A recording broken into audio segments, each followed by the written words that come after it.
Astaghfirullahalazim, astaghfirullahalazim, astaghfirullahalazim, allazi la ilaha wal hayyul qayyum wa atubu ilaih. Assalamualaikum warahmatullahi wabarakatuh. A'udzu billahi samil alim minasyaitonir rajim. Bismillahirrahmanirrahim. Alhamdulillahi rabbil alamin. Nahmaduhu wa nasta'inuhu wa nastaghfiruh. Wa na'udzu billahi min syururi anfusina wa min sayyiati a'malina. May yahdihillahu fala mudhillalah wa may yudlil fala hadiyalah. Rabbi shrah li sadri wa yassir li amri wahlul 'uqdatam min lisani yafqahu qawli, amma ba'd. Ikhwah dan akhwat yang dikasihi sekalian, alhamdulillah malam ini kita bertemu lagi kuliah kita yang ke-18.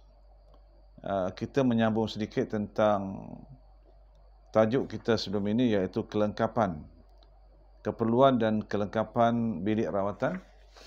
Kita sampai kepada tajuk tentang alat-alat dalam rawatan, ya. Alat-alat dalam rawatan yang kita bincangkan pada kuliah yang lepas ialah yang pertama, selimut. Selimut bertujuan untuk menutup pesakit daripada bahagian perut bawalah ke hujung kaki jika pesakit itu berlunjur, ya. Kain serban pula, ini contoh selimut, ya, yang panjang. Kemudian kain serban kita ada beberapa jenis. Misalnya kain serban yang begini. Kain serban yang begini, selain kita juga menyediakan sebenarnya kalau boleh serban dua lain. Satu untuk yang begini yang akan diletakkan di bahagian daripada lutut, separuh daripada lutut bawa ke hujung kaki.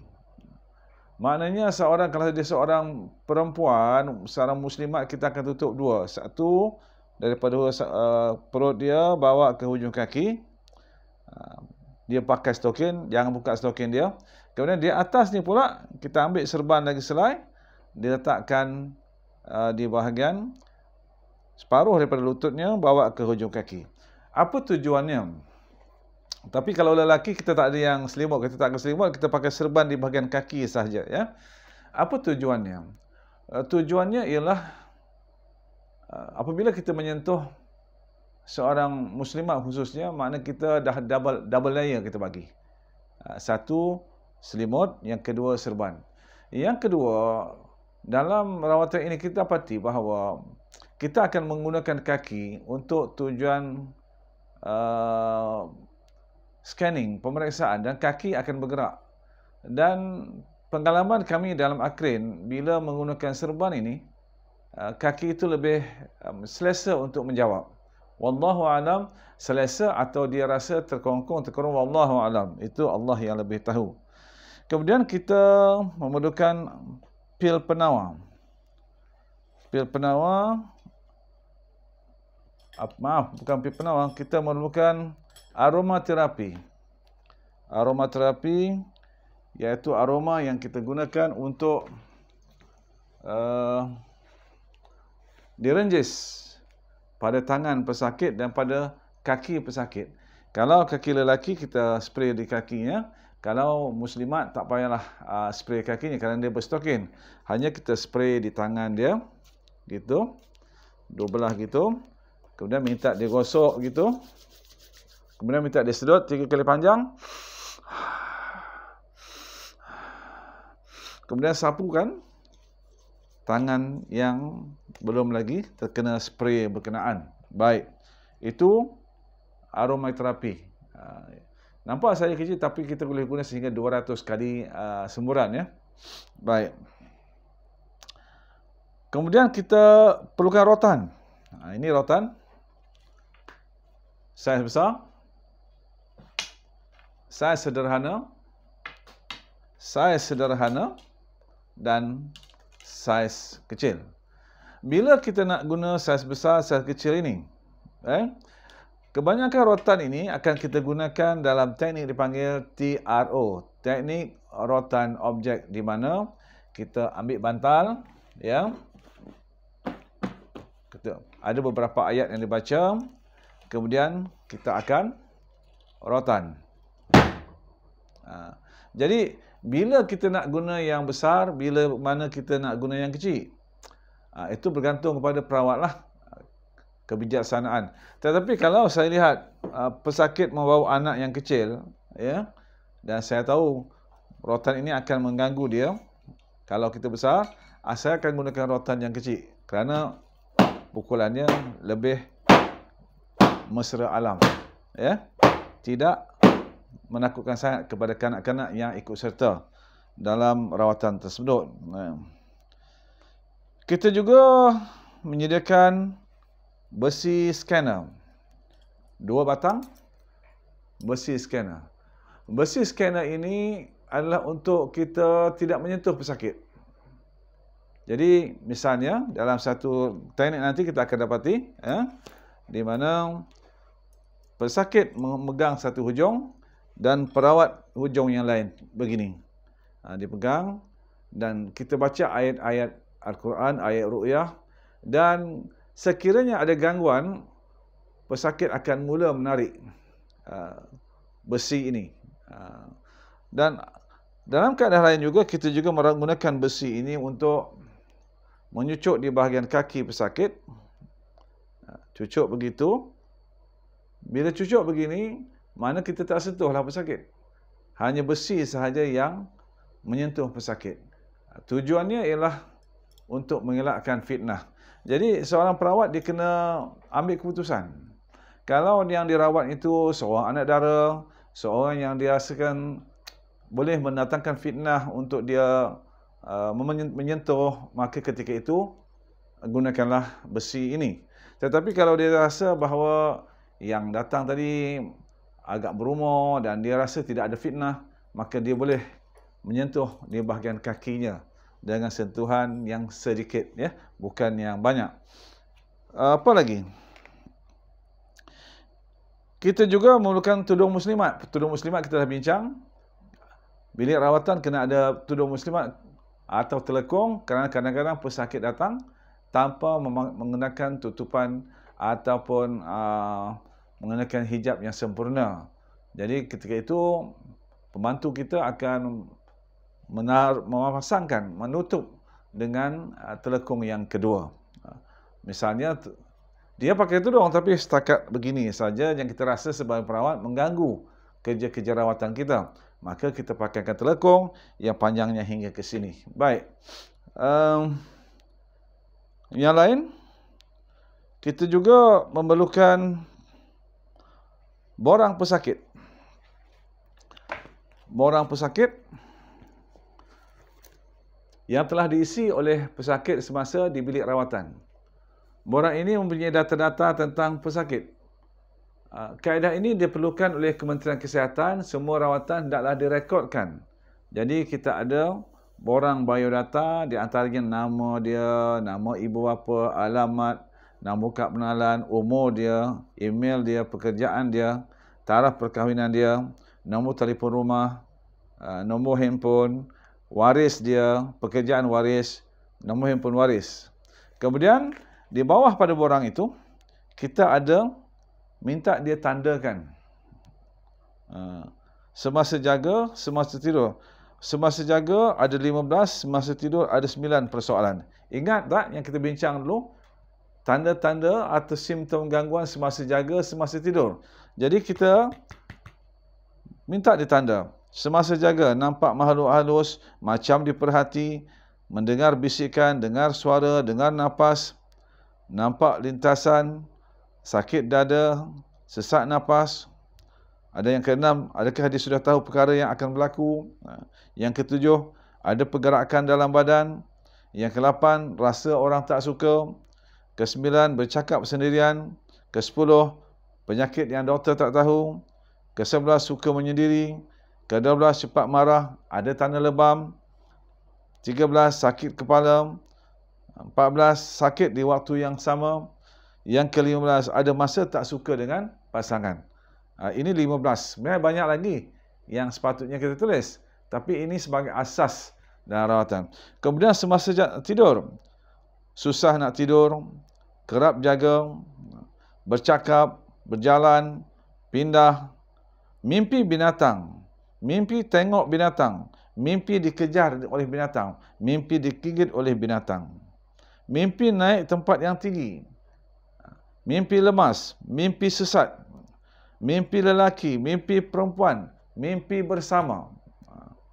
Bersama mana mengadakan hubungan. Mimpi kanak-kanak, mimpi menyusukan, mimpi seorang memberi sesuatu, mimpi saudara mara yang telah meninggal dunia, mimpi perkara-perkara yang akan berlaku, mimpi rumah-rumah lama atau rumah kampung asal. Jadi bila perawat saya tengok, saya detik yang ni, kita dah mula. Apakah ini saka? Apakah ini asyik? Apakah ini sihir? Sebagai asas untuk kita nak pergi ke mana rawatan nanti, ya. Kemudian kita bagi ruang kosong itu kalau kita nak catat apa-apa di situ. Kemudian kita tanya juga perawat-perawat lain yang telah anda temui, disedarakan, Darul Syifa, Darul Salam, Darul Mu'alish, Darul Manzil, Darul Kalam, Darul, semua-semua Darul lah contohnya. Atau kita kata Tok Bumuh A, Tok Bumuh B, Tok Bumuh C. Jadi dari jawapan itu kita tahu bahawa berapa banyak dia dah pergi, satu. Yang kedua, apakah dia memilih ataupun dia melanggar saja rawatan. Tentunya bagi seorang yang Muslim yang takut akidahnya rosak, dia akan lebih particulars siapakah perawat-perawat yang akan dia jumpai, yang akan merawat dia. Dia tidak sembarangan, tak kenal orang tu terus pergi rawatan. Jadi dia kadang-kadang menyelesaikan isu-isu begini. Dan sebenarnya itu juga menunjukkan bagaimana sikap dia. Kalau kita nampak itu dekat 50 dah senarai perawat, maknanya dia ni tak permanent. Pergi orang ni, lepas tu lagi dengar lagi ada perawat, dia pergi lagi. Dia mencari kesembuhan, tetapi dia kadang-kadang meletakkan kesembuhan itu pada perawat. Yang ini pun kita boleh betulkan berdasarkan data-data ini. Ya. Dan begitu juga, kalau kita tahu dia dah banyak sangat jumpa perawat, selaku seorang perawat, kita tahu setiap kali rawatan, ada perawat ini yang akan bagi zikir. Jadi kita tanya apa zikir dia. Dia kata, Ustaz saya pergilah tapi tak ada pula yang bagi zikir. Kita rasa ada something wrong dalam sama ada keadaan rawatan atau dia sendiri tidak melakukan zikir. Jadi kita tahu. Dan kalau kita kata, Ustaz ni disuruh zikir yang ni, Ustaz ni, saya Ustaz dah tak boleh zikir, dah banyak sangat. Jadi anda selaku perawat, jangan tambah zikirnya. Anda tengok senarai zikirnya, kata, yang ni saya rasa lebih baik, yang lain tinggalkan.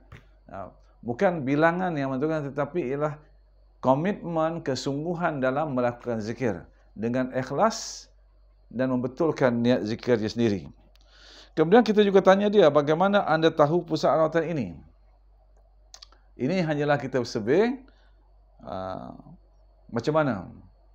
Adakah melalui Astro, TV1, TV2, TV3, kawan-kawan, internet, saudara mara dan lain. Jadi kita nak tengok di mana ditandakan. Jadi kalau kawan-kawan kita faham bahawa dia tahu daripada pesakit yang pernah datang daripada kita. Kalau internet, kita tahu dia search dalam internet dan akhirnya dia jumpa dengan kita. Atau saudara mara, biasalah saudara mara dan sebagainya. Kemudian kita minta dia tanda tangan dan kita bagi tarikh rawatan untuk kita catat. Jadi saya di atas borang ini kita letakkan, tanggalkan sebarang tangkal azimat pendinding jika ada. Saya letak atas sekali. Akrin meletakkan di atas sekali. Kenapa? Kerana kita merasakan dalam rawatan seboleh mungkin pesakit tidak mengenakan apa-apa tangkal. Apakah tangkal itu tidak dibenarkan? Hukum tangkal adalah harus, bukan haram. Jadi yang menjadi masalah kita ialah apabila meletakkan tangkal ini sebagai penyembuh, meletakkan tangkal ini sebagai pendinding atau pelindung. Keimanan kepada tangkal kadang-kadang melebihi Allah Subhanahu wa taala. Jika seorang itu boleh menjaga akidahnya, maka tentulah tidak ada masalah tentang tangkal. Tuan-tuan, jangan anggap bahawa tuan juga tidak memakai tangkal. Kadang-kadang kita memakai tangkal tanpa kita ketahui. Contoh, saya pakai jam tangan. Jam tangan saya ini saya pakai setiap kali saya merawat. Setiap kali saya merawat, saya akan membaca ayat-ayat ru'yah. Ayat-ayat ru'yah ini akan diserap oleh jam tangan saya. Dengan kata lain, jam tangan saya ini sebenarnya telah pun memiliki ayat-ayat ru'yah. Maka ia juga boleh dikatakan sebagai tangkal. Tetapi akidah kita tetap mengatakan ini jam tangan. Dia bukan tangkal, bukan azimat. Tetapi dia sebenarnya, kerana kelaziman saya merawat menggunakan dia, maka dia juga boleh dikategorikan sebagai tangkal. Tuan, jadi nampak tak di sini? Bukanlah isunya. Saya pernah didatangi oleh seorang pesakit memakai tangkal. Jadi saya kata, minta maaf, tangkal kena buka. Ustaz, dia kata tangkal ni diberi oleh Tok Guru Pondok daripada Thailand. Dia yang beri. Jadi saya sebersalah ni, Tok Guru yang bagi ni. Tok Guru Pondok ni. Nampak? Apa kata Tok Guru ni? Dia kata dalam ni ada ayat-ayat Al-Quran, bila masuk tandas kena buka.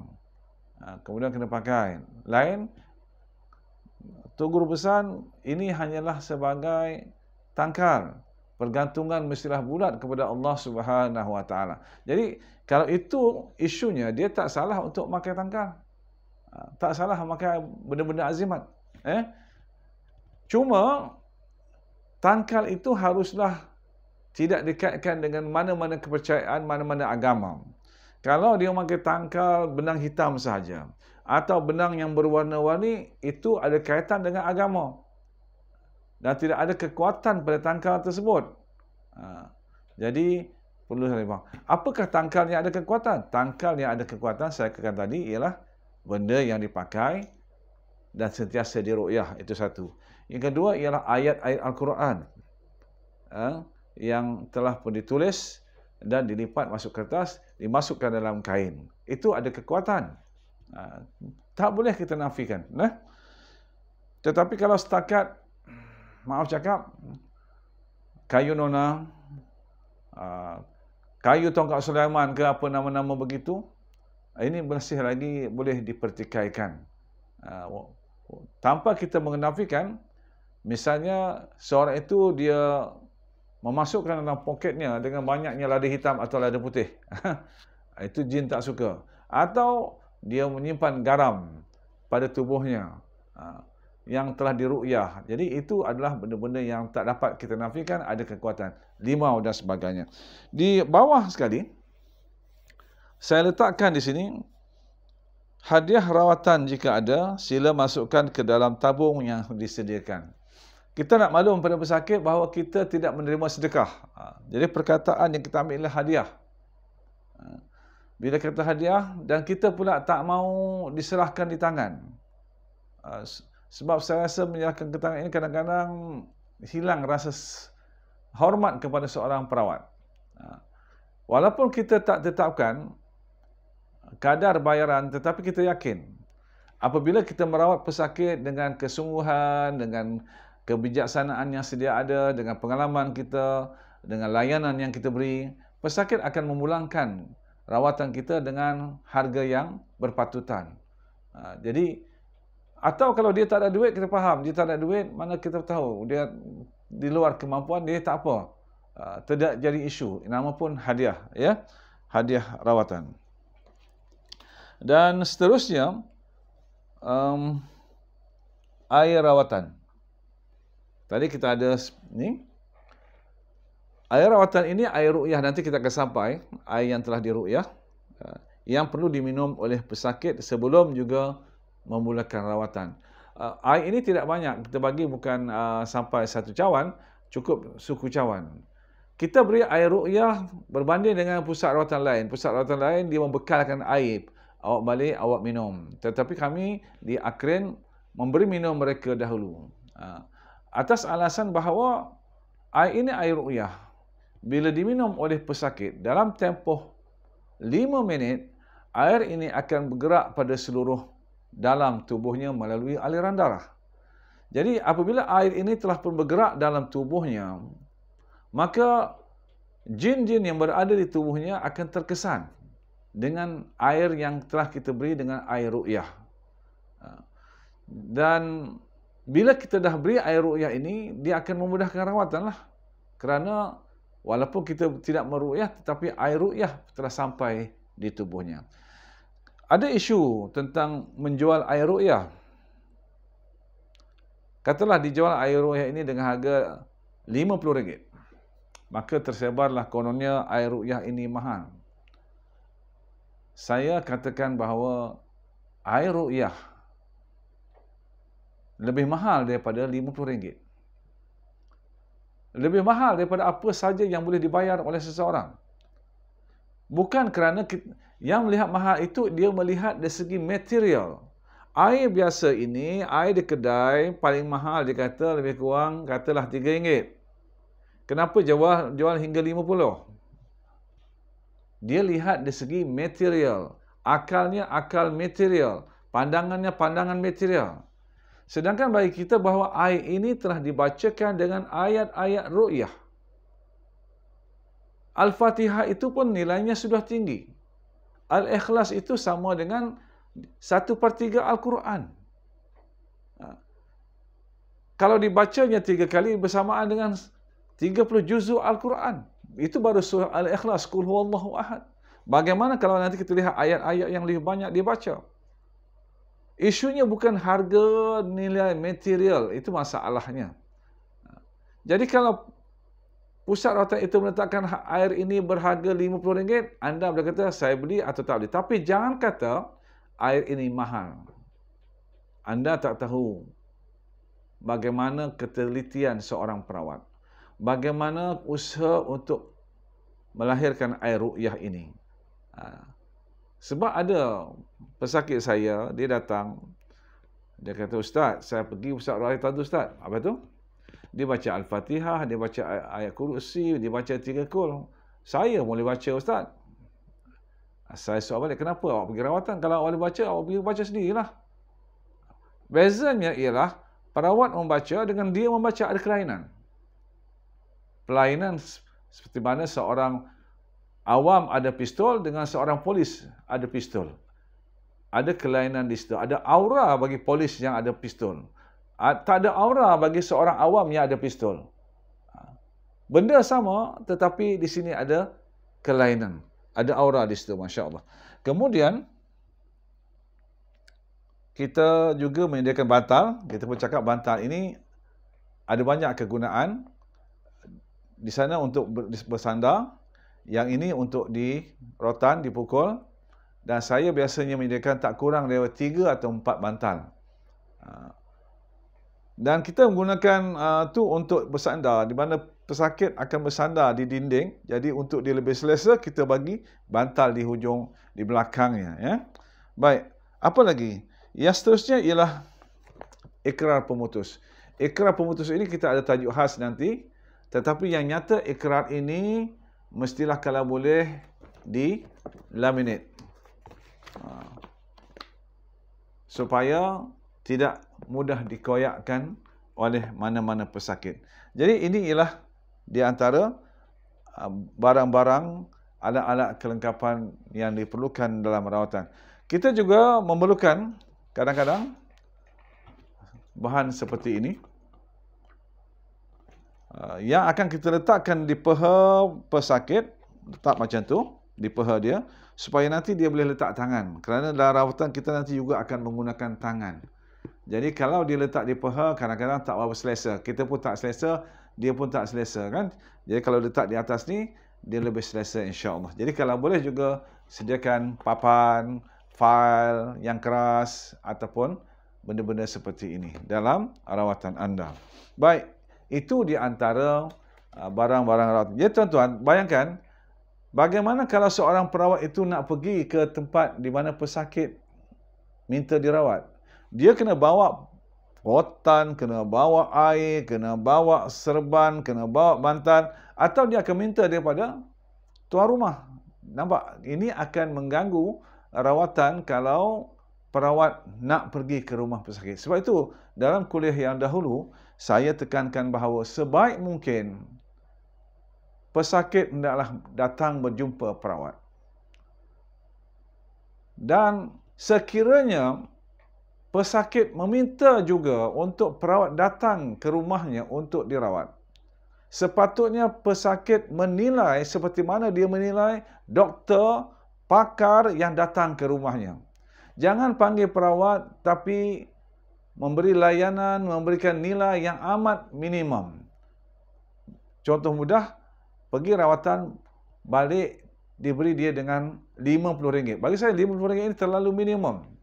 Kalau RM10 itu malah lagi tak ada nilai. RM50 dengan perawat itu pergi ke sana, duit minyak dia, masa dia, menyiapkan kelengkapan dia, perjalanan dia dengan berbagai mungkin musibah, anda bayar RM50. Anda tidak menilai perawat, anda tidak menilai ketinggian rawatan Islam. Minta maaf.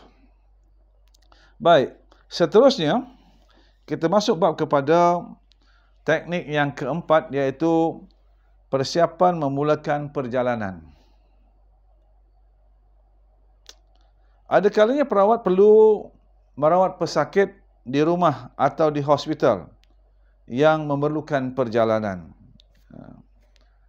Kadang-kadang kita tak dapat juga nafikan bahawa permintaan daripada pesakit kepada perjalanan. Tetapi saya, tuan-tuan, saya minta maaf. Walau orang itu lumpuh, saya kata datang, dia datang berjumpa saya, minta dia punya anak-anak, bawa dia kemari. Dan Alhamdulillah, kadang-kadang pesakit gembira bila dapat keluar rumah, dapat dirawat di tempat yang dia rasa dia lebih senang dirawat. Sebelum memulakan perjalanan, perawat diingatkan supaya mengambil uduk serta mengenakan wangian atar kasturi terlebih dahulu. Kita dah bincang sebelum ini, kalau boleh gunakan atar kasturi. Ambil uduk, dah siap-siap semua, ambil uduk, sapu badan dengan atar kasturi. Apabila telah berada di depan pintu untuk menaiki kenderaan, bacalah surah Al-Fatihah, Ayatul Kursi dan 3 qul yang lengkap. Baca Al-Fatihah, baca Ayatul Kursi, baca 3 qul. Sama ada di depan pintu ataupun anda dah duduk dalam kereta. Jangan mulakan perjalanan sehingga mana anda membaca perkara-perkara yang dinyatakan tadi. Kemudian, ini diikuti dengan memohon petunjuk daripada Allah Subhanahu Wa Taala, sama ada sesuai ataupun tidak untuk melakukan perjalanan dan rawatan.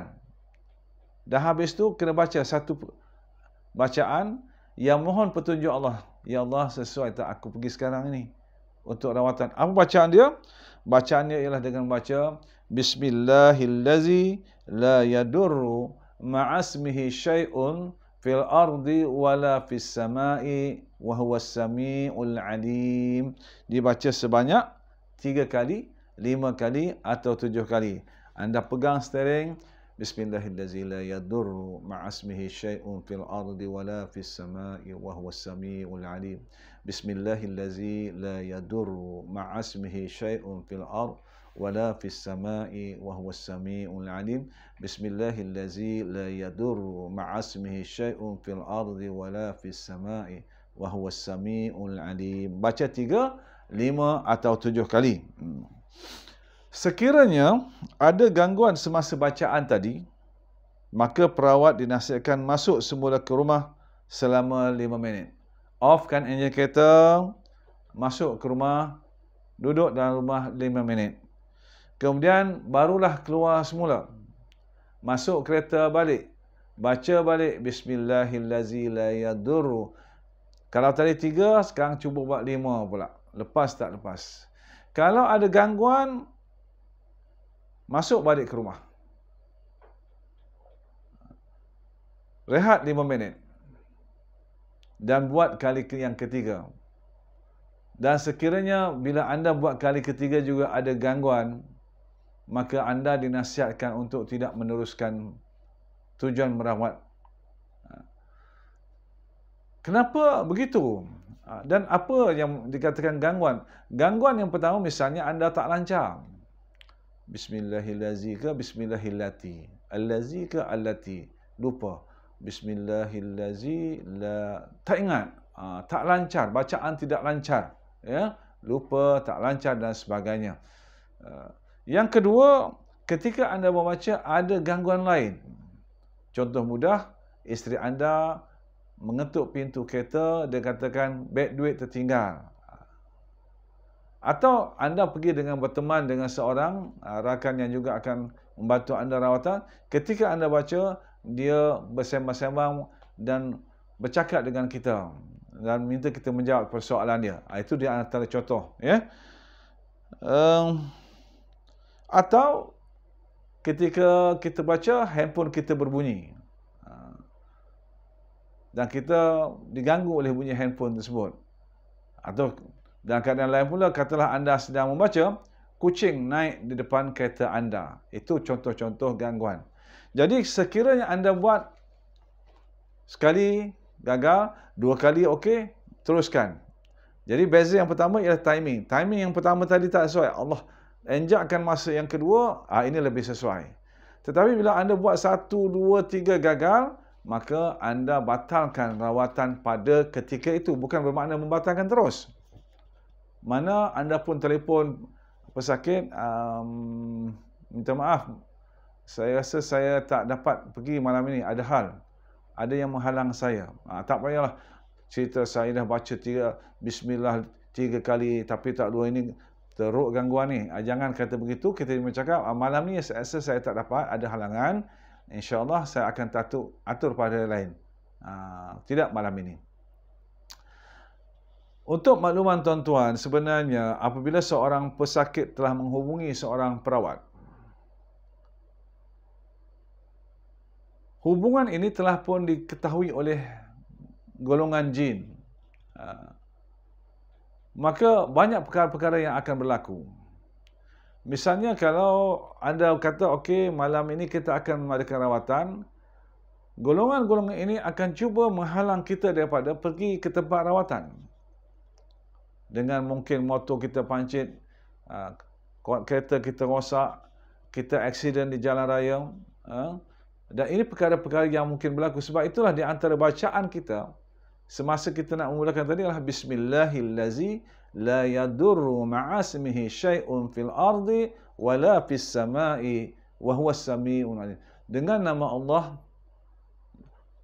dengannya tidak akan memberi mudarat apa yang di langit dan apa yang di bumi, dan dia sesungguhnya maha mendengar. Kita baca tu kerana di situ ada makna-makna dan kekuatan-kekuatannya. Baik. Sebaik mungkin bila anda pergi merawat di tempat yang begini, saya elok mungkin anda pergi berdua. Jangan pergi seorang. Kerana banyak fitnah-fitnah yang mungkin terjadi. Misalnya anda tak tahu rumah itu punya seorang wanita sahaja. Jadi sekiranya anda pergi dan dapati hanya seorang muslimat saya di situ, anda kena batalkan rawatan. Ya, sebaik mungkin pergilah berdua. Ya. Tapi kalau dah keadaan misalnya tak ada pembantu, anda boleh meneruskan dengan izin Allah. Baik. Teknik yang kelima, teknik menyediakan air ru'yah. Ini yang dikatakan tadi tentang air ru'yah. Apa dia kata air ru'yah? Air ru'yah bahasa mudahnya ialah air yang telah dibacakan ayat-ayat ru'yah. Beserta dengan ayat-ayat pilihan yang lain jika anda mampu. Seperti surah Yasin, surah Ar-Rahman, Al-Waqi'ah, Al-Mulk, Al-Jin, Ad-Dukhan dan sebagainya. Tetapi kita mesti ada ayat-ayat asas dalam rawatan. Sebab itu kalau kami di Akrin, kita ada ayat-ayat yang dikatakan ayat-ayat zikir dan tahsin yang selalunya yang mengandungi tidak kurang daripada 36 ayat atau 36 bahagian-bahagian yang dibaca. 36 bukan ayat ya, dia ni 36 part, bahagian-bahagian yang mengandungi ayat-ayat yang biasa digunakan oleh perawat. Kemudian biasanya perawat akan menambah dengan bacaan-bacaan lain. Ada timbul isu macam mana nak baca. Adakah dibaca berseorangan atau berjemaah? Sebab saya tengok ada dalam kumpulan dia zikir dengan berkumpulan membaca la ilaha illallah, la ilaha illallah dan sebagainya. Ada yang membaca Yasin secara berjamaah. Baik. Itu bergantung sebenarnya kepada penggunaan. Misalnya kalau kita nak memagar rumah, di antara kaedah yang terbaik untuk memagar rumah ialah, ni rumah baru misalnya, baru masuk.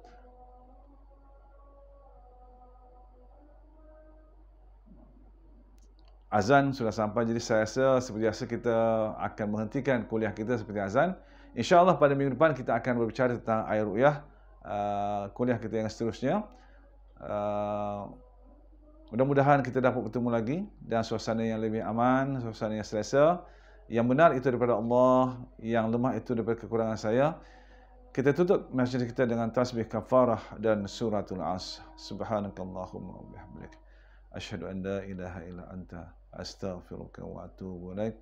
Bismillahirrahmanirrahim. Wal 'asr, innal insana lafi khusr illa allazina amanu wa 'amilus solihat wa tawasaw bil haqq wa tawasaw bis sabr. Sekian. Assalamualaikum warahmatullahi wabarakatuh.